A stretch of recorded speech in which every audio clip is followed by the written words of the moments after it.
नमस्कार। प्राइम न्यूजमा स्वागत छ। म संगीता कटुवाल। म रितासमा मुखिया। सुरु गरौं अहिलेसम्मका हेडलाइन्सबाट। नक्कली शरणार्थी प्रकरणमा पूर्व मन्त्रीद्वय खाड र रायमाझी सहित 16 जनालाई थुनामा राख्न आदेश।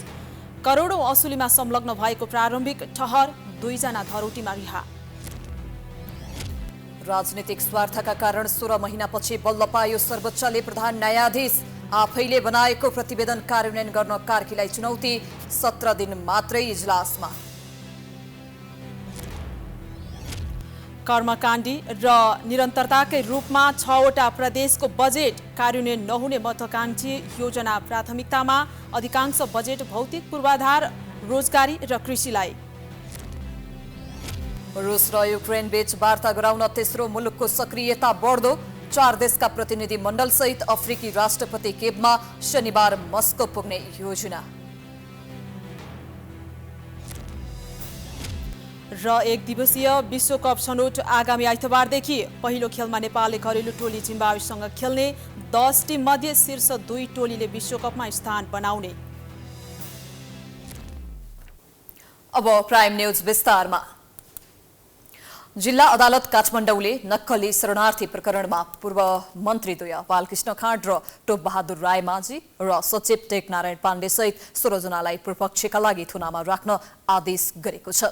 न्यायाधीश प्रेम प्रसाद नेउपानेको इजलासले 2 साता लामो थुनछेक बहसपछि लक्ष्मी महर्जन र टङ्क गुरुङलाई भने धरौटीमा छाड्न आदेश गरेको छ।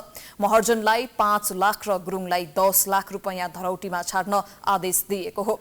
बाँकीको धरौटी माग समेत अस्वीकार भएको छ। प्रहरीले मुद्दा चलाएका 2 जना बाहेक सबै अभियुक्तलाई जिल्ला अदालत काठमाडौँले पूर्वपक्षका लागि थुनामा पठाउने आदेश दिएको हो। 1 साताभन्दा लामो बहस र सुनवाईपछि नक्कली शरणार्थी बनाएर अमेरिका लैजाने भन्दै करोडौं रकम असुल्ने गिरोहमा संलग्न देखिएको प्रारम्भिक ठहरसहित पूर्वपक्षमा पठाउने आदेश भएको हो। यो आदेशसँगै पक्राउ परेका 16 अभियुक्तहरू अब न्यायिक हिरासतबाट कारागार चलान हुनेछन्। यो मुद्दामा 12 जना भने अझै फरार छन्। संसदीय सुनवाई समितिले सर्वोच्च अदालतका कामु प्रधान न्यायाधीश हरिकृष्ण कार्कीको नाम प्रधान न्यायाधीशका लागि अनुमोदन गरेसँगै उनी प्रधान न्यायाधीश नियुक्त भएका छन्। सिंहदरबारमा शुक्रबार बसेको समिति बैठकले कार्कीसँग प्रश्नोत्तर गरेपछि प्रधान न्यायाधीशका लागि अनुमोदन गरेको हो। समितिका ज्येष्ठ सदस्य पशुपति शमशेर जबराले नेपालको प्रधान न्यायाधीश पदमा संसदीय सुनवाईपछि कार्कीको नाम सर्वसम्मत रूपमा अनुमोदन भएको जानकारी दिए। संवैधानिक परिषदद्वारा प्रधान न्यायाधीशमा प्रस्तावित श्री हरिकृष्ण कार्कीको नाम संघीय संसदको संयुक्त बैठक र संयुक्त समिति नियमावली 2080 को नियम 26 को उपनियम 5 बमोजिम सर्वसम्मतिले अनुमोदन भएको जानकारी गराउँछु। त्यसअघि बैठकमा समिति सदस्यहरूले न्यायप्रतिको भरोसा र विश्वासलाई अघि बढाउन आगामी दिनमा हुने योजनाका बारेमा प्रश्न गरेका थिए। न्याय दिनु भनेको न्याय नदिनु सरह। हिजो तपाईले उल्लेख गरेको कार्ययोजनामै तपाईकै अनुसार 5 वर्षभन्दा पुराना 4184 र समग्रमा 28358 मुद्दा फर्चेक हुन बाँकी छ। हाम्रो न्याय प्रणालीको यो सबैभन्दा ठुलो चुनौती हो भन्ने मलाई लाग्छ। यो ब्याकलगलाई समाधान गरेर कसरी अगाडि बढ्न सक्छौं यसका निमित्त तपाईको के सोच छ? नियुक्तिबाटै भ्रष्टाचार सुरु हुन्छ भन्ने तपाई स्वयं समेतले दिएको प्रतिवेदनमा छ। यस्तो भ्रष्टाचार तपाईको नियुक्ति हुनु पूर्वदेखि नै थियो कि तपाईको नियुक्ति पश्चात मात्रै सुरु भएको हो? मेरो एउटा यो प्रश्न छ यहाँमाथि। सांसदहरूको प्रश्नको जवाफ दिँदै कार्कीले नागरिकलाई संविधानले दिएको मौलिक अधिकारको संरक्षण र सम्पत्ति सम्बन्धी अधिकारका विषयलाई प्राथमिकतामा राखेर न्यायपालिकाले काम गरिरहेको बताए। उनले कानून र प्रमाणका आधारमा न्याय निरूपण हुने भन्दै न्यायाधीश घटनाको साक्षी बन्न नसक्ने जिकिर गरे। प्रक्रियादेखि लिएर नियुक्ति गर्ने नियुक्तिको संरचनामै चाहिँ मतलब के भने पनि प्रश्न उठाएको छ भनेर न्याय परिषद नै कस्तो बनाउने, यो न्याय परिषद आवश्यक हो कि होइन भन्नेदेखि लिएर यी विभिन्न कुरा र न्याय परिषद आवश्यक हो भने पनि न्याय परिषद बस्ने व्यक्तिहरू चाहिँ कस्तो हुनुपर्ने, के गर्नुपर्ने, कसलाई चाहिँ राख्नुपर्ने होइन। जस्तो न्याय परिषदको अब अहिले मैले निवेदन गरिहालेँ, वास्तवमा त्यहाँ अलिक स्थायी ढङ्गले त्यो कहिल्यै पनि खाली नहुने किसिमका प्रकृतिका मान्छेहरू बस्यो भनेदेखि चाहिँ त्यसलाई चाहिँ यो संविधान र कानुनले तोके अनुसारको चाहिँ ढङ्गबाट चाहिँ जान सकिन्छ कि भन्ने प्रश्नहरू पनि छ। समितिले अनुमोदन गरेपछि आजै राष्ट्रपति रामचन्द्र पौडेलले कार्कीलाई नियुक्त गरेर शपथ खुवाएका छन्। कार्की नेपालको न्यायिक इतिहासमै सबैभन्दा छोटो कार्यकालका लागि प्रधान न्यायाधीश बन्ने भएका छन्। कार्कीले प्रधान न्यायाधीशका रूपमा जम्मा 50 दिन सेवा गर्न पाउने देखिएको छ। उनी 2080 साउन 20 गतेबाट 65 वर्ष उमेर हदका कारण अनिवार्य अवकाश जानेछन्। प्रधान न्यायाधीशका रूपमा 50 दिन पदमा रहने भए पनि कार्कीले इजलासमा भने 20 दिन मात्र बिताउन पाउनेछन्। 20 दिनमा पनि 3 दिन शनिबारको बिदा परेको कारण इजलासमा बस्न उनीसँग 17 दिनको मात्र समय रहनेछ। अवकाशमा जाने समयभन्दा कम्तीमा 1 महिना पहिलेदेखि न्यायाधीश वा प्रधान न्यायाधीशले मुद्दा नहेर्ने चलन रहेका कारण कार्कीले असार 20 गतेदेखि इजलासमा बसेर मुद्दाको पूर्वपक्ष गर्ने छैनन्।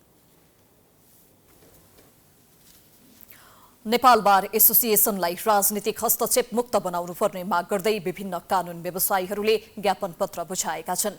शुक्रबार बार परिसर रामशाह पथमा पुगेर उनीहरूले बार एसोसिएसन प्रवेशमा राजनीतिक दलको सिफारिस लिनुपर्ने अवस्था आएकाले त्यसलाई अन्त्य गर्न माग गरेका हुन्। उनीहरूले बारमा राजनीतिक हस्तक्षेप भएकै कारण स्वतन्त्र न्यायपालिका र सक्षम बारको अवधारणा नै संकटमा पुगेको जनाएका छन्। बारको सदस्यता प्रदान गर्दा राजनीतिक आस्थाका आधारमा विभेद नगरी दिनुपर्ने उनीहरूको माग छ।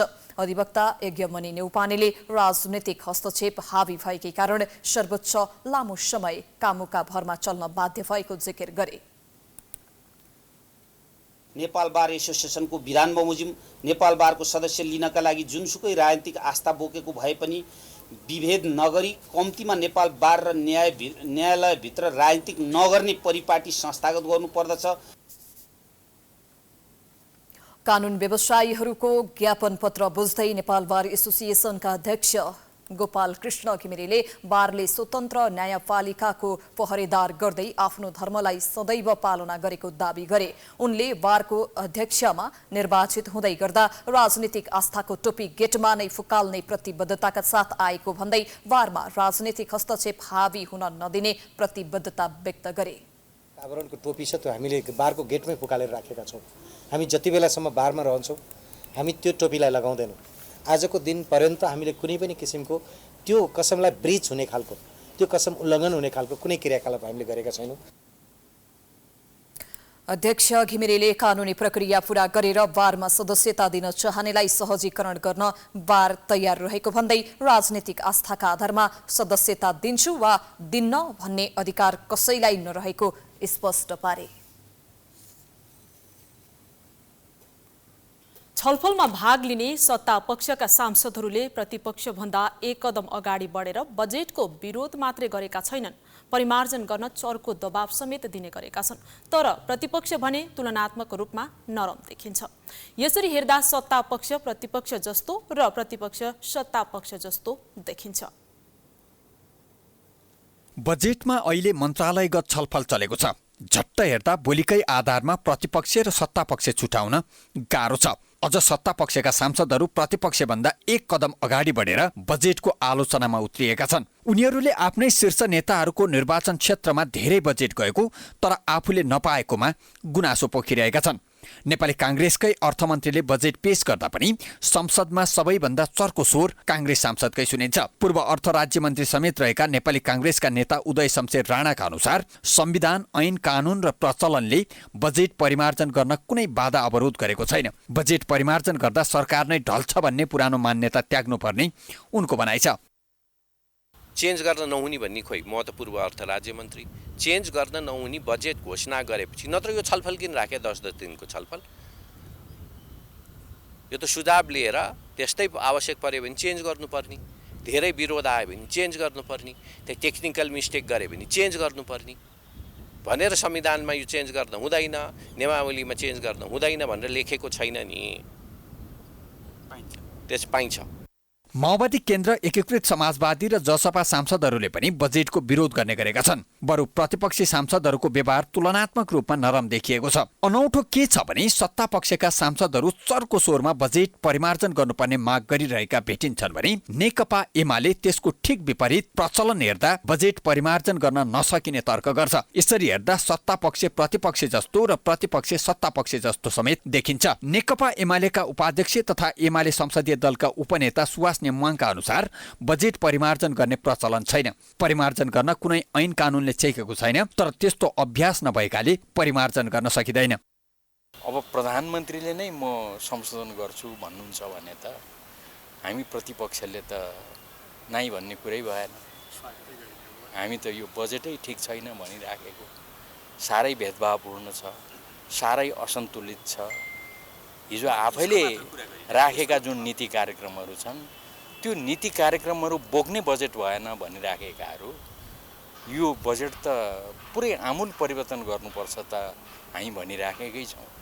तर मान्यताको कुरा गर्नुहुन्छ भने नीति कार्यक्रम बजेट सरकारले जे ल्याए नि त्यसमा संशोधन गरिरहे।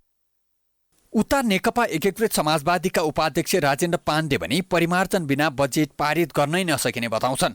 यत्र विधि ज्ञान बुद्धिका साथ माननीय सांसदहरूले राखेका सुझावहरूलाई ध्यानमा राखेर संशोधन गर्न, परिमार्जन गर्न, संशोधन भन्ने शब्द छोडिदिउँ न, परिमार्जन गर्न र यसलाई यो बजेटलाई चाहिँ यो परिणाममुखी बनाउन सल्लाह सुझावलाई जोडेर लिएर जान सकिन्छ र त्योभन्दा उपाय पनि छैन।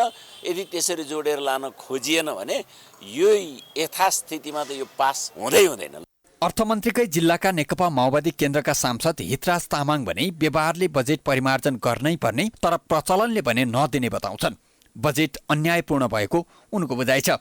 परम्परागत हिसाबले स्थापित हुँदै आएको मान्यता चाहिँ बजेट जस्तो आए पनि पढिसकेपछि त्यो परिमार्जन हुँदैन, त्यो पुनर्विचार हुँदैन, त्यो चाहिँ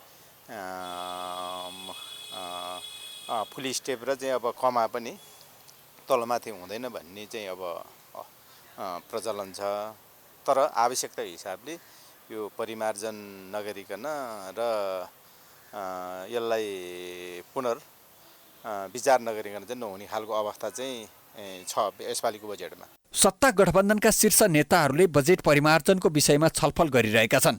उनीहरूबीच बजेटमा आवश्यक सुधार गर्ने सहमति जुटेको बताइएको छ। संसदमा सत्ता पक्षका सांसदहरूको चर्को आवाज सुन्दा शीर्ष नेताहरूकै इसारामा उनीहरू बोलेको र सांसदहरूले दबाव सिर्जना गरे जस्तो देखाएर बजेट परिमार्जन गर्ने तयारी रहेको कतिपयको बुझाइ छ। नेपाली कांग्रेसमा पार्टी सभापति शेरबहादुर देउवा र नेता शेखर कोइराला बीच निकटता बढ्दै गएपछि नयाँ समीकरण बन्ने निश्चित जस्तै देखिएको छ। देउवा र शेखर नजिकिएपछि उपसभापति पूर्णबहादुर खड्का झस्किएका छन्। उता शेखर समूहका भनिएका महामन्त्री गगन थापा लगायतले पनि नयाँ समीकरणको प्रयास गरेका छन्। नेपाली कांग्रेसको 14औं महाधिवेशनमा शेरबहादुर देउवासँग सभापतिमा प्रतिस्पर्धा गरेका डाक्टर शेखर कोइराला अहिले उनै देउवा नजिक पुगेका छन्। देउवाले उनलाई वरिष्ठ नेता बनाउने ग्रिन सिग्नल दिएपछि कोइरालाले आफ्नो समूहलाई व्यवस्था गर्दै देउवा नजिक पुगेको आरोप छ, जसका कारण 14औं महाधिवेशनमा शेखर समूहबाट प्रतिस्पर्धा गरेका महामन्त्री गगन कुमार थापाले शेखर बाहेकको छुट्टै समूह बनाउने गृह कार्य गरिरहेका छन्। थापालाई यसअघि महामन्त्री विश्वप्रकाश शर्मा र नेता प्रदीप पौडेलको साथ थियो, तर पछिल्लो अवस्थामा महामन्त्री शर्मा भने उपसभापति पूर्णबहादुर खड्कासँग नजिकिँदै गएको बुझिएको छ।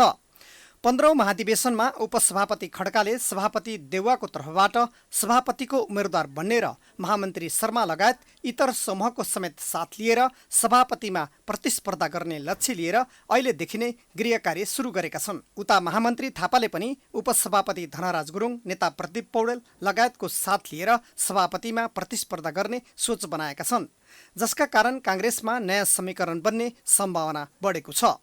देउवा निकट नेता रमेश लेखकले पनि काङ्ग्रेसमा नयाँ समीकरण बन्ने निश्चित जस्तै भएको बताए।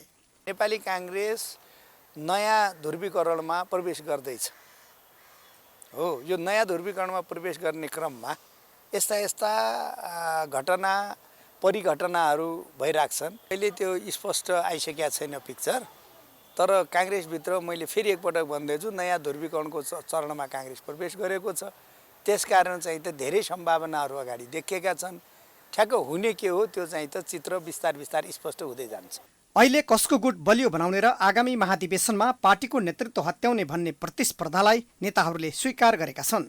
सबैजना आफ्नै चाहिँ के छ भने गतिमा चाहिँ आफ्नै अभियान लिएर कुद्ने हो भने पार्टी त तपाईँलाई चाहिँ रहँदैन होला। अहिले पार्टी सङ्क्रमणको अवस्थामा छ, किन अब पार्टी सभापति तेस्रोपल्ट सभापतिमा उठ्नुहुन्न। त्यसैले अब सभापतिका होडहरू पनि होलान् होइन, प्रतिस्पर्धा को चरणमा पनि होला पार्टी, नयाँ नेतृत्वको खोजीमा पनि होला पार्टी, र त्यसले गर्दाखेरि ती ढङ्गका कुराहरू आएका होलान्। तर पार्टीभित्र समस्या छ, त्यो समस्यालाई हामी सबै मिलेर समाधान गर्नुपर्छ। गगन समूहले सभापति देउवाले पार्टीमा संस्थापन इतर समूहलाई पेलेर अगाडि बढेको, पार्टीले गर्ने हरेक महत्त्वपूर्ण निर्णय सभापति देउवाले कार्य सम्पादन समितिबाट गराउँदै आएको, महाधिवेशन भएको 6 महिनाभित्र गठन गर्नुपर्ने भातृ संगठन तथा संसदीय समितिलाई समेत पूर्णता दिन नसकेको, नेतृत्व लिए पनि नीति महाधिवेशन गर्न उदासीन बनेको लगायतका आरोप लगाउँदै देउवालाई दबाब दिइरहेको छ। नसचिए विशेष महाधिवेशन मार्फत देउवालाई समय अवधि अगाडि नै सभापतिबाट पदच्युत गराउने रणनीतिमा गगन समूह छ। पार्टीलाई गतिशील बनाउन जरुरी छ। एकदम अभियान द्रुत गतिमा अगाडि लिएर जान जरुरी छ। उठेका प्रश्नहरूको चित्तबुद्ध जवाब दिने स्थिति निर्माण गर्न जरुरी छ। त्यसको निम्ति पहिला केन्द्रीय समितिको बैठक बसौँ, केन्द्रीय समितिको बैठकबाट एउटा अभियान तय गरौँ, नीति महाधिवेशनको मिति तोकौँ, महासमितिको बैठकको नीति तोकौँ, केही समयसम्मका लागि एउटा क्यालेन्डर बनाऊँ। त्यसो गरेर अगाडि जाने परिस्थिति बन्यो भने चाहिँ त्यो संरचनाभित्र जो उपस्थित हुन्छन् ती साथीहरूले आफ्ना कुराहरू राखेर एउटा निष्कर्ष निकाल्ने परिस्थिति हुन्छ। अब यो सबै कुरामा नेतृत्व अनुदार हुँदै गयो भने त पानी त जमेर बस्दैन नि, त्यसले आफ्नो निकास त खोज्छ नि। शिखर देउवा निकट पुगेपछि उपसभापति खड्का र महामन्त्री शर्माबीच निकटता बढ्दै गएको छ भने महामन्त्री थापा र कोइरालाबीच सम्बन्ध चिसिएको छ। यस्तो अवस्थामा काङ्ग्रेसको 15औं महाधिवेशनसम्ममा नयाँ राजनीतिक समीकरण बन्ने निश्चित जस्तै देखिएको छ। बालबालिकाको उपचार गर्ने देशको एकमात्र केन्द्रीय अस्पताल हो कान्ति बाल अस्पताल। 61 वर्ष पुरानो 330 शैय्याको यो अस्पताल देशैभरका बालबालिकाको उपचारको केन्द्र मानिन्छ। तर अस्पतालको व्यवस्थापकीय कमजोरीका कारण सेवा प्रवाह निकै फितलो छ, जसका कारण उपचारका लागि आउने बालबालिका शास्ति भोग्न बाध्य छन्। काठमाडौँमा रहेको कान्ति बाल अस्पताल देशकै एक मात्रै केन्द्रीय बाल अस्पताल हो। यस अस्पतालमा बालबालिकाको उपचार गराउन देशैभरका अभिभावक आफ्ना बालबालिकालाई लिएर आउने गर्दछन्, जसका कारण अस्पतालमा थामी नसक्नुको भिड लाग्ने गरेको छ। अझै भनौं अस्पतालमा क्षमता भन्दा बढी बिरामी पुग्दा बिरामीले सेवा पाउनै सकस हुने गरेको छ। अस्पतालमा पछिल्लो केही हप्ता यता बिरामीको चाप अत्याधिक बढेको छ। अन्य समयमा दैनिक 4 देखि 500 को हाराहारीमा बिरामी उपचारका लागि अस्पताल पुग्ने गरेकोमा अहिले दैनिक 900 देखि 1000 को हाराहारीमा अस्पतालमा पुग्ने गरेका छन्। देशकै एक मात्रै केन्द्रीय बाल अस्पतालमा सस्तो र सर्वसुलभ रूपमा उपचार र सेवा पाउने इच्छा हरेक अभिभावकको हुन्छ, तर बिरामीको अत्याधिक चापका कारण सोचे जस्तो सेवा पाउन सकेका छैनन्। तर समस्या के हो भने बत्तीको समस्या। बत्ती चाहिँ आउने जाने एकदम भौन्तर छ। यो अस्पतालमा त डेडिकेटेड लाइन हुनुपर्ने हो नि हैन। अब गर्मीको समय छ, फ्यान चल्दैन, अब त्यो के भन्छ मेडिकलको डिभाइसेसहरू चलाउनु पर्यो, त्यसको लागि त बत्ती अनवरत चाहियो नि त। त्यो चाहिँ समस्या मेन। अब तपाईँको बच्चा इमर्जेन्सी भएर हस्पिटल ल्याएको हुन्छ, तर बिमाहरूको चाहिँ सरकारको जुन प्रतिनिधिहरू कर्मचारीहरू छ तपाईँको काम गर्ने, उनीहरूले चाहिँ राम्रोसँग इफेक्टिभली काम गरिरहेको छैन हैन। प्रधानमन्त्री जोगा दिने मान्छेलाई फेरि सिमारी लिएर आइज भन्ने कहाँबाट बिरामीको चापका कारण सेवा प्रवाह प्रभावित बनेको कुरा त्यहाँ कार्यरत चिकित्सकको पनि स्वीकार गरेका छन्। चिकित्सकका अनुसार कान्ति अस्पतालका आइसियु, भेन्टिलेटर र सामान्य बेड पाउन समेत मुस्किल हुने गरेको छ। विशिष्टीकृत सर्भिस दिने ठाउँहरू चाहिँ प्राय हाम्रो मोटामोटी सधैँ भरिएकै हुन्छ। यसमा चाहिँ अन्तबाट आउने केसहरू रेफर भएको परि हुन्छ नि हाम्रो आन्तरिकमा नि उपचार गर्दाखेरि जटिल भएका केसलाई हामीले पिआइसियु अथवा एनआइसियु अथवा हामीले अरू वार्डमा सार्छौँ। ती वार्डमा मोटामोटी चाहिँ भरिएकै हुन्छ भने जेनरल वार्डहरूमा चाहिँ हाम्रो 70-80% हाम्रो भ्याक अकुपेन्सी छ। अनि आएको केसलाई हामीले चाहिँ इमर्जेन्सीमा म्यानेज गर्ने, त्यसपछि हाम्रो अब्जर्भेसन वार्ड भन्ने छ जहाँ चाहिँ 48 घण्टासम्म राखेर साधारण औषधिलाई घर पढाउन नसक्ने बच्चालाई त्यहाँ राखेर औषधि दिएर पनि उपचार गरेर हामी उपचार गर्छौँ। भर्ने भने प्रपर भर्नाबाट बस्ने 5-7 दिन बस्ने एउटा छुट्टी तरिकाको वार्ड भयो भने अर्को चाहिँ 48 घण्टाभित्रको बच्चा राख्ने हाम्रो अब्जर्भेसन वार्ड भन्ने छ, त्यहाँ पनि हाम्रो सङ्ख्या छ, त्यहाँ पनि राख्छौँ। यसरी हामीले अहिलेसम्म म्यानेज गरिरहेका छौँ। अस्पतालमा पुराना संरचना, पुराना उपकरण, तर बिस्तारै वर्ष्यौनी बिरामीको चाप भने बढ्दै जाँदा अस्पतालले ठेक्न नसक्ने अवस्थामा पुगेको छ। अस्पतालको नयाँ भवन बनाउन डिपिआर समेत तयार भइसकेको छ, तर सरकारले यसका लागि बजेट नै विनियोजन गरेको छैन।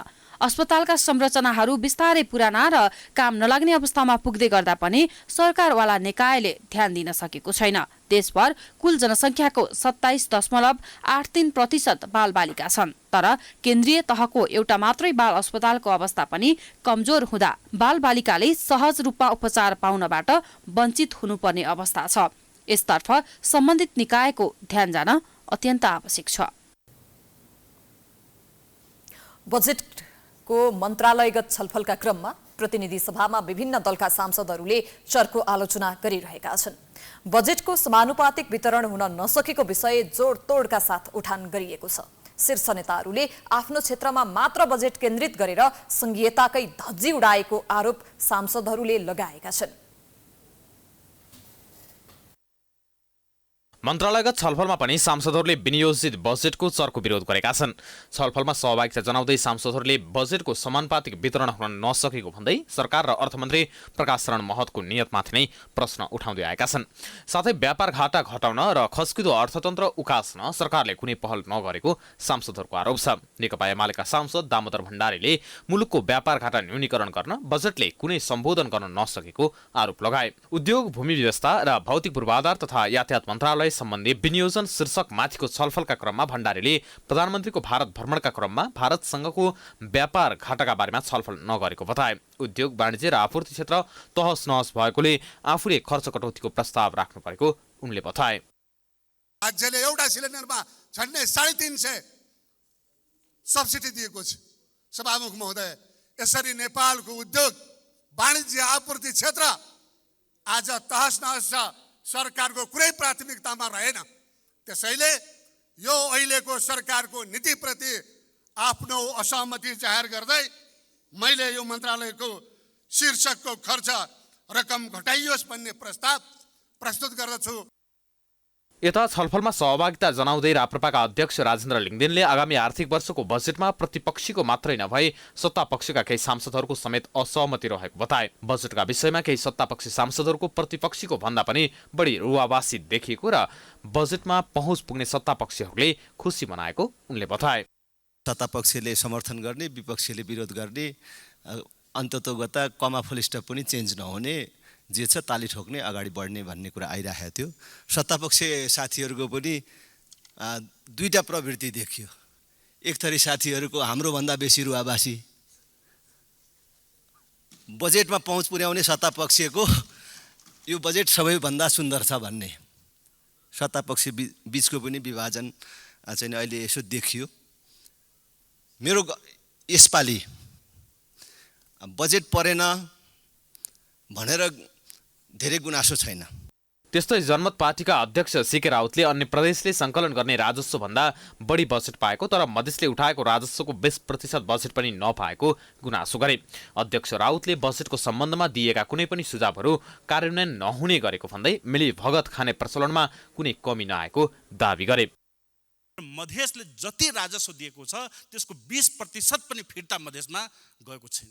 यसले कुन प्रकारको औपनिवेशिक शासन मधेसमा आज पनि लादिएको छ, कस्तो खालको आर्थिक औपनिवेशीकरण मधेसमा गरिएको छ, यो तथ्य मात्रै हेर्नलाई आजको लागि सफिसियन्ट छ र यसले आम भाषामा भन्नु काम गर्ने कालु र मकै खाने भालु प्रवृत्ति जुन देखिन्छ यो देशमा त्यो विद्यमान रहेको यहाँबाट देखिन्छ। यता सांसद प्रेम सुवालले अखण्ड भारतको नक्सा खारेज गर्ने विषय, जोत्नेलाई जग्गा वितरण गर्ने विषय, सन्तुलित विकासका लागि नागरिकलाई सम्बन्धित जिल्लामा मात्रै जग्गा खरिदको व्यवस्था बजेटमा नभएको बताए। त्यस्तै सांसद वसन्त नेमवाङले बहुवर्षीय योजनाका रूपमा ठेक्का लागेका सडक आयोजनाहरूलाई सरकारले बेवास्ता गरेको आरोप लगाए। बजेटबारे बोल्ने अधिकांश सांसदहरूले सरकार र अर्थमन्त्रीको आलोचनामै बढी समय खर्च गर्दै आएका छन्। बजेटमा सत्तापक्षकै सांसदहरू पनि सन्तुष्ट हुन नसकेकोले बजेट संशोधन गर्न सरकारले आनाकानी गर्न नहुने सुझाव सांसदहरूले दिने गरेका छन्। प्रधानमन्त्री पुष्पकमल दाहालले जनजातिलाई फुटाएर देशलाई कुनै हित हुँदैन भन्नेमा आफू स्पष्ट रहेको बताएका छन्। भूमि पर्वका अवसरमा नेपाल मगर संघले शुक्रबार काठमाडौँको खुल्ला मञ्चमा आयोजना गरेको कार्यक्रमलाई सम्बोधन गर्दै प्रधानमन्त्री दाहालले कुनै पनि जातिलाई फुटाएर देशको हित हुँदैन भन्नेमा आफू स्पष्ट रहेको र सरकारको यस्तो कुनै नियत नभएको बताएका हुन्। देशलाई जातिहरूलाई फुटाएर देशको हित हुँदैन भन्ने कुरा म स्पष्ट छु र मैले यो प्रक्रिया अगाडि बढाइ पनि सकेको छु। म यही जानकारी यहाँहरूलाई गराउन चाहन्छु। उनले जनगणनाको तथ्याङ्क सार्वजनिक गर्ने क्रममा मगर लगायतका जातिहरूलाई फुटाउने र टुक्राउने काम भएको गुनासो आएपछि यसलाई सच्याउनका लागि आफूले आवश्यक निर्देशन दिइसकेको जानकारी दिए। यस्तै प्रतिनिधि सभाका उपसभामुख इन्दिरा राणाले प्रकृतिको न्यायका लागि पूजा मात्रै नभई प्रकृति संरक्षणमा लागि पर्नुपर्ने बताइन्।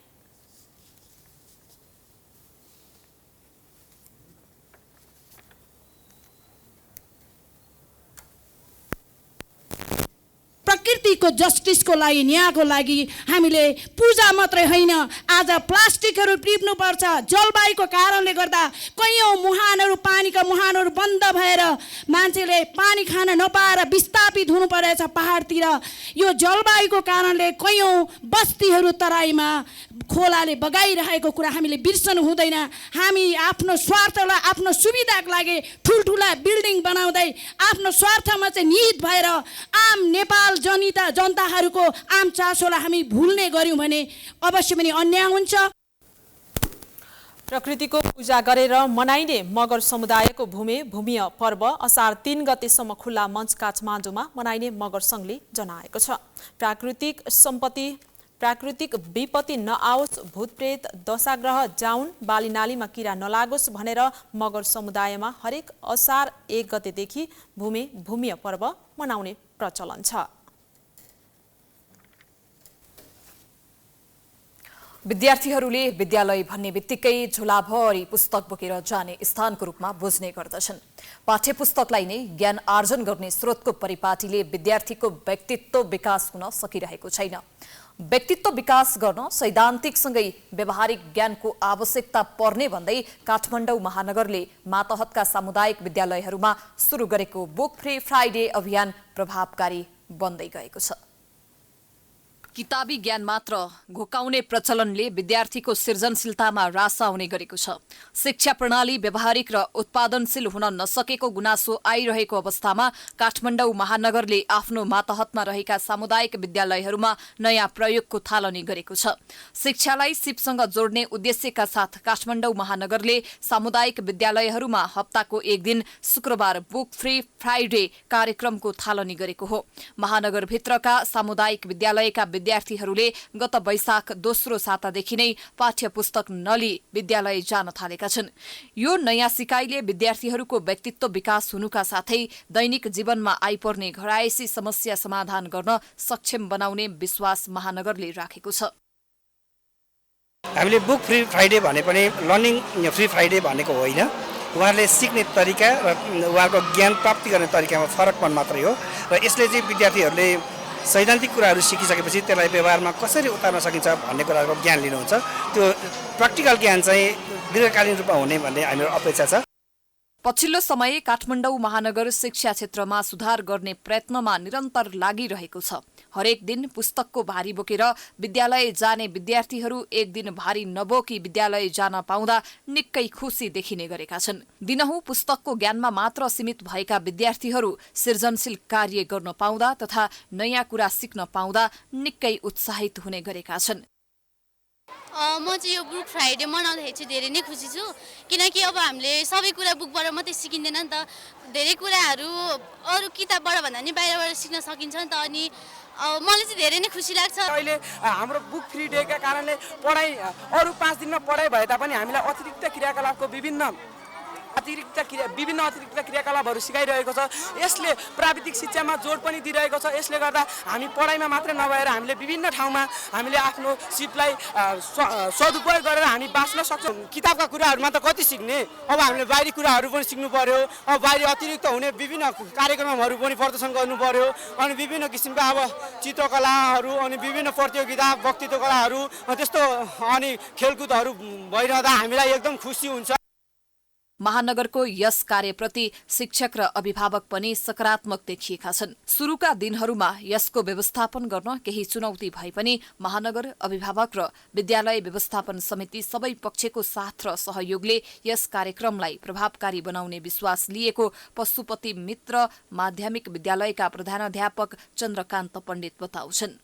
यो बुक फ्री डे भनेको त असाध्यै राम्रो छ र यसलाई व्यावहारिक रूपमा चाहिँ हाम्रो जीवनसँग, किनभने अहिलेको एकाडेमिक सर्टिफिकेटले मान्छेलाई केही काम गर्दैन। किन गर्दैन त भन्दा एउटा मान्छे मास्टर होइन पिएचडी गरेको मान्छे सडकमा होला, भर्खर हिँड्न थालेको बोल्न थालेको बच्चाले राम्रो गाना गाइदिएको छ, संसार पिटेको छ, घरमा पैसा पनि कमाएको छ, नाम पनि कमाएको छ भनेपछि नि उसलाई के त भन्दा आखिर यहाँ के चाहिँदो रहेछ त भन्दा एकाडेमिक सर्टिफिकेटको साथसाथै बालबच्चाहरूको हातमा के हुनु पर्यो त सिप आउनु पर्यो। देशका उत्पादनशील युवाहरू वर्षेनी रोजगारीका लागि विदेशी न बाध्य छन्, जसको प्रमुख कारणको रूपमा हाम्रो देशको शिक्षा पद्धतिलाई लिन सकिन्छ। शिक्षालाई सिपसँग जोड्न नसक्दा शिक्षित व्यक्तिहरू समेत देशमा रोजगारीको अवसर नहुँदा विदेशी न बाध्य छन्। महानगरले अघि सारेको नियमित अध्ययनसँगैको सिपमूलक शिक्षाले केही हदसम्म यी समस्यालाई सम्बोधन गर्न सक्ने आशा गर्न सकिन्छ। नेपाल नागरिक उड्डयन प्राधिकरणले काठमाडौँ महानगरपालिकाका मेयर बालेन्द्र शाहलाई स्पष्टीकरण सोधेको छ। विमानस्थलको निषेधित क्षेत्रभित्र निर्माणाधीन भवनको निर्माण कार्य रोक्न निर्देशन दिएको बारे उड्डयन प्राधिकरणले मेयरसँग स्पष्टीकरण माग गरेको हो। काठमाडौँ 9 मा रहेको जग्गा बनाइरहेको कम्प्लेक्सको नक्सा पास नभएको भन्दै बिहिबार काठमाडौँ महानगरको नगर प्रहरी पुगेको थियो। महानगरको टोलीले भवन बनाइरहेको क्षेत्रमा लगाइएको तारबार हटाएको थियो भने निर्माण रोक्न भनेको थियो। उड्डयन प्राधिकरणले भने निर्माण रोक्नु अघि महानगरले कुनै जानकारी नदिएको बताएको छ। साथै लिखित पत्र र आधिकारिक जानकारी माग गर्दा नगर प्रमुखको आदेश बमोजिमको काम भएर त्यही गएर बुझ्नु भन्ने जवाफ आएको भन्दै उड्डयन प्राधिकरणले नेपाल नागरिक उड्डयन प्राधिकरण ऐनको दफा 25(1) बमोजिम सजाय किन नगर्ने हो भन्दै बालेनलाई स्पष्टीकरण सोधेको छ। यसअनुसार कारबाही भएमा मेयर बालेनलाई 50,000 सम्म जरिमाना पर्न सक्छ।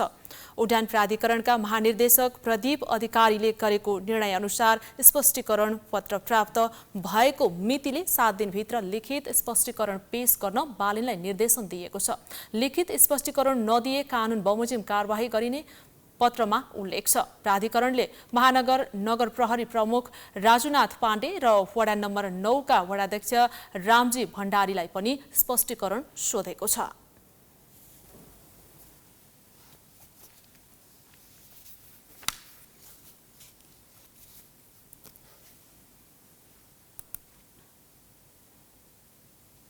गर्मीयाम सुरु भई लगत्तै मुलुकभर गाई भैँसीमा लम्पी स्किन रोगको प्रकोप व्यापक रूपमा फैलिएको छ। लुम्बिनी प्रदेशको अर्घाखाँचीका करिब 7,000 गाई भैँसी पनि लम्पी स्किन रोगले थला परेका छन्। गाई वस्तु नै रोगले ग्रस्त भएपछि किसानहरूले लाखौंको क्षति बेहोर्नु परेको छ। पछिल्लो समय देशभरका गाईबस्तुमा देखिएको लम्पी रोगले अर्घखाँचीमा पनि क्षति पुर्याएको छ। अर्घखाँचीका 6880 गाई भैँसीमा लम्पी स्किन रोग पुष्टि भएको छ। रोगको संक्रमणले जिल्लाभर 127 गाई गोरु मरेका छन्। तर रोगको संक्रमण भैँसीमा देखिए पनि अहिलेसम्म लम्पी स्किनले भैँसीहरू भने मरेका छैनन्। रोगले गाईबस्तुको मृत्यु हुँदा दूध उत्पादनमा 60% कमी आएको छ। दैनिक 150 लिटरसम्म दूध बेच्ने अर्घखाँचीका पशुपालक कृषक खिमप्रसाद पाण्डेले अहिले दैनिक 60 देखि 70 लिटरसम्म मात्र दूध बेच्न थालेका छन्। 7 वटा गाई लम्पी स्किनकै कारण मरेपछि दूध उत्पादनमा कमी आएको छ।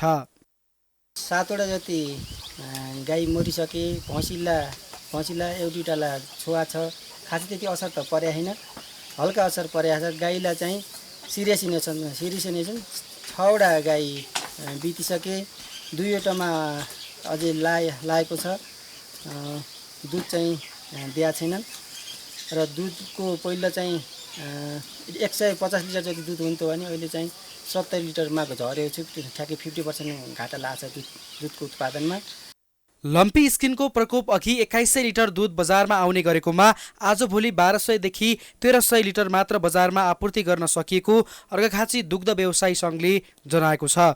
दूधको उत्पादन घट्ने सिजनमै रोगले गाईबस्तु मर्न थालेपछि किसानहरूलाई दुःख थपिएको छ। यस रोगलाई शीघ्र नियन्त्रण गर्नुपर्ने उनीहरूको माग छ।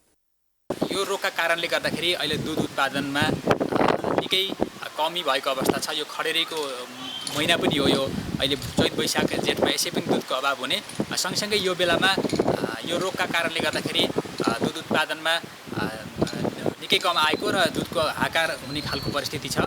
सँगसँगै बजारमा दुध सहज ढङ्गले पाइरहेको अवस्था छैन। भेटनरी अस्पताल तथा पशु सेवा विज्ञ केन्द्र अर्घखाँचीले गाईबस्तुमा देखिएको संक्रमणले दूध उत्पादनमा कमी आएको बताएको छ। हिउँदोमा यसै पनि दूध उत्पादनमा ह्रास आउने भए पनि अहिलेको मुख्य कारण रोगको प्रकोप नै भएको केन्द्रको भनाइ छ। रोगको संक्रमणका कारण पर्णी गाउँपालिकामा सबैभन्दा धेरै 34 वटा पशु मरेका छन्। शीतगङ्गाभित्र करिब 3000 गाईबस्तु संक्रमित भएका छन्। रोगबाट हालसम्म 6880 गाई भैँसी प्रभावित भएको भेटनरी अस्पताल अर्घखाँचीको तथ्याङ्कले देखाएको छ। यद्यपि संक्रमित चौपायाको संख्या अझ बढी हुन सक्ने कार्यालयको भनाइ छ। संक्रमित पशु चौपायालाई पालिकाको सहयोगमा उपचार गर्दै आएको र भेटनरीबाट पनि औषधि उपलब्ध गराउँदै आएको भेटनरी अस्पतालले जनाएको छ। उपचारको यसलाई चाहिँ रोकथामको लागि चाहिँ कार्यालयले औषधिहरू यसलाई चाहिँ यो इम्युनिटी पावरहरू बढाउने अनि यसको चाहिँ यो चाहिँ फिनेलहरू चाहिँ यो गर्ने सरसफाइ, यो भुसुना किरा अरूबाट र यो चाहिँ भाइरसबाट लाग्ने भएकोले यो चाहिँ यसको रोकथामका लागि कार्यालयबाट चाहिँ यो मिनरलहरू, भिटामिनहरू त्यस्ता चिजहरू चाहिँ खरिद गरेर गोठमा लगाएर चाहिँ वितरण गरिआएका छौँ। अब यो मात्रै पनि हामीले अस्ति मात्रै पनि यो चाहिँ कृषकलाई चाहिँ वितरण गऱ्यौँ। संक्रमणको तथ्याङ्क अनुसार संक्रमण दर भैँसीमा भन्दा गाई गोरुमा बढी पाइएको छ।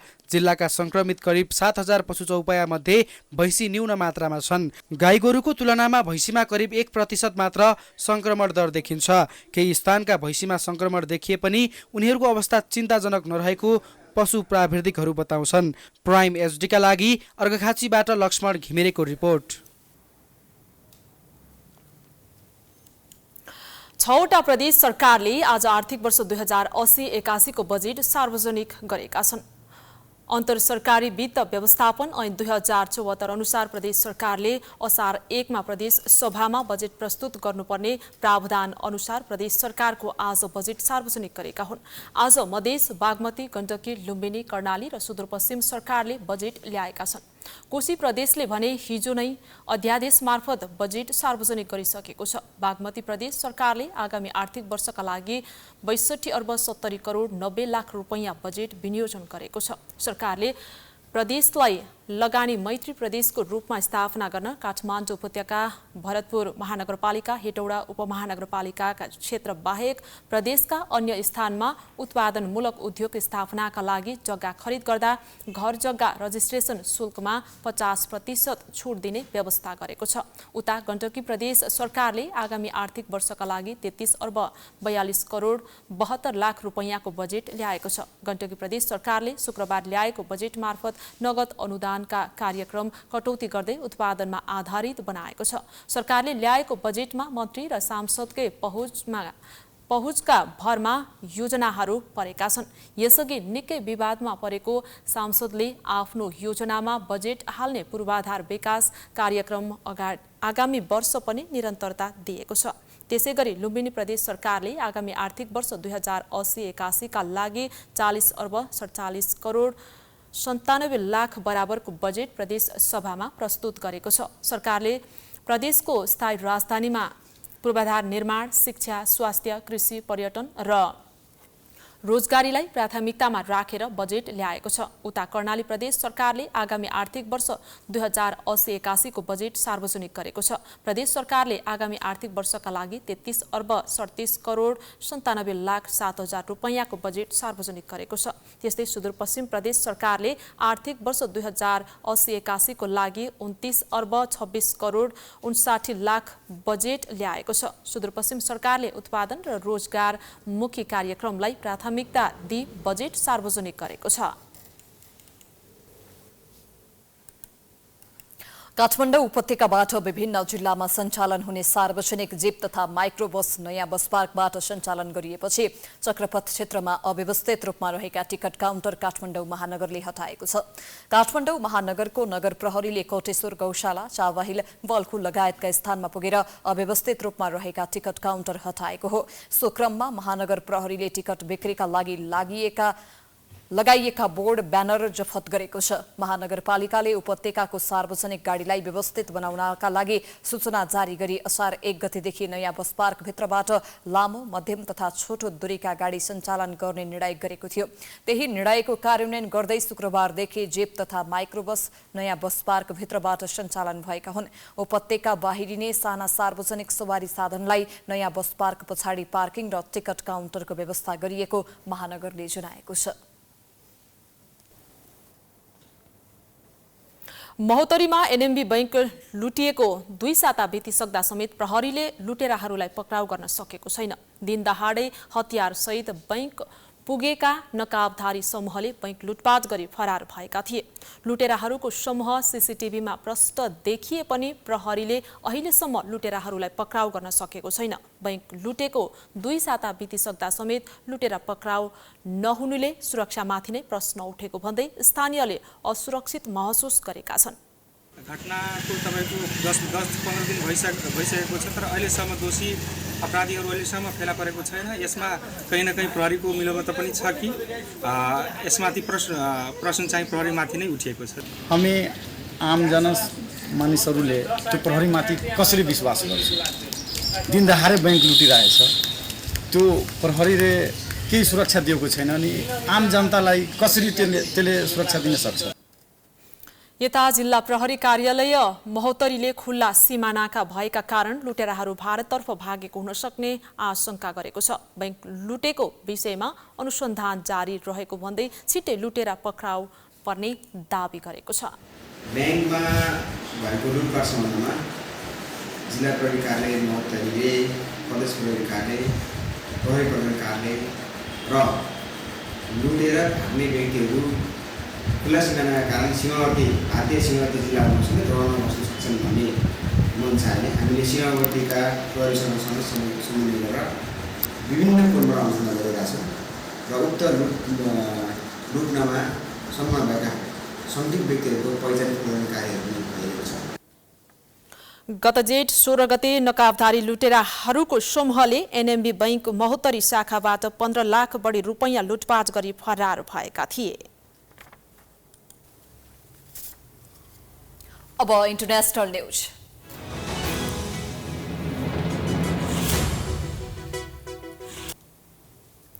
दक्षिण अफ्रिकी राष्ट्रपति सिरिल रामाफोसा युक्रेन र रुसबीच शान्ति स्थापनाको मध्यस्थता गर्न युक्रेन पुगेका छन्।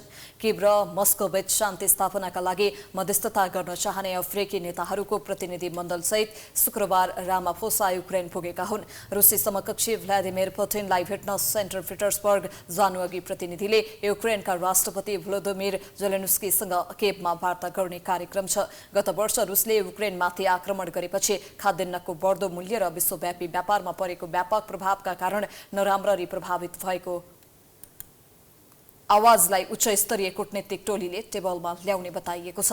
रामाफोसासँगै सेनेगलका म्याकी सल र ज्याम्बियाका हाकाइन्दे हिलिचेलमा र कोरोमोसका अध्यक्ष अलाजी असौमानी पनि वार्तामा सहभागी हुनेछन्। अब स्पोर्ट्स न्यूज।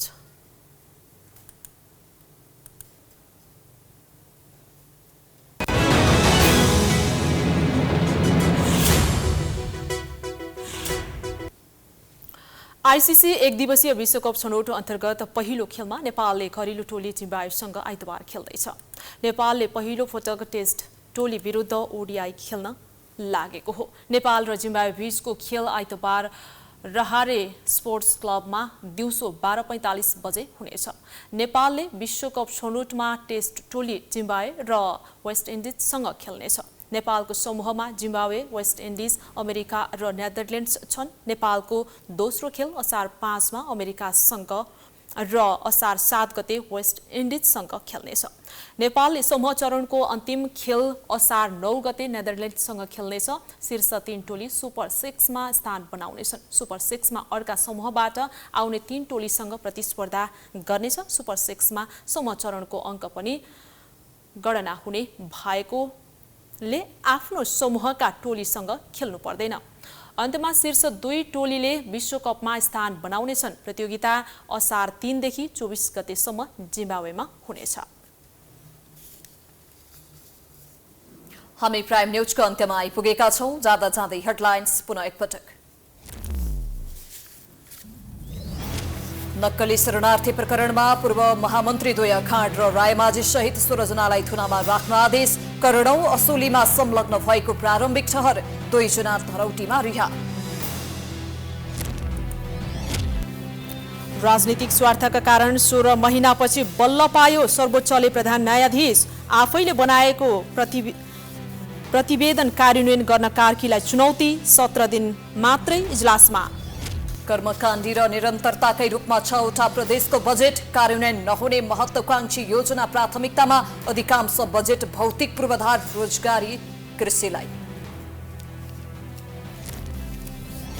रुस र युक्रेन बीच वार्ता गराउन तेस्रो मुलुकको सक्रियता बढ्यो। 4 देशका प्रतिनिधि मण्डल सहित अफ्रिकी राष्ट्रपति किभमा शनिबार मस्को पुग्ने योजना। र एक दिवसीय विश्वकप छनौट आगामी आइतबारदेखि। पहिलो खेलमा नेपालले घरेलु टोली जिम्बावेसँग खेल्ने। 10 टिम मध्ये शीर्ष 2 टोलीले विश्वकपमा स्थान बनाउने। प्राइम न्यूज अहिलेलाई सकियो। यसपछिको प्रस्तुति जनता जान्न चाहन्छन् ऋषि धमलाको साथमा। प्राइम एचडी हेर्दै गर्नुहोला। नमस्कार।